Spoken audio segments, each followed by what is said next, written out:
কমিশনগুলোর সুপারিশ চূড়ান্ত করতে রাজনৈতিক দলগুলোর সঙ্গে ধারাবাহিক সংলাপের অংশ হিসেবে বাংলাদেশ কমিউনিস্ট পার্টি সিপিবির সঙ্গে সংলাপে বসেছে ঐকমত্য কমিশন।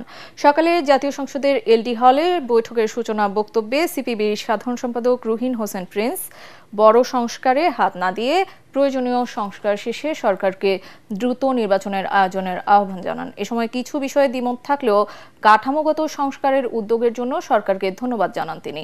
সূচনা বক্তব্যে জাতীয় ঐকমত্য কমিশনের সহসভাপতি ডক্টর আলী রিয়াজ বলেন, গণতান্ত্রিক ও জবাবদিহিমূলক রাষ্ট্র গঠনে সবার লক্ষ্য এক ও অভিন্ন। ভয়াবহ রক্তক্ষয়ী গণঅভ্যুত্থান সংগঠিত করতে হয়েছে এবং আমরা কর্তৃত্ববাদী স্বৈরাচারী ফ্যাসিস্ট শাসকদের এক নতুন রূপ দেখেছি, যে ভয়াবহ হত্যাকাণ্ড সংগঠিত করেও তারা ক্ষমতায় থাকতে চেয়েছে।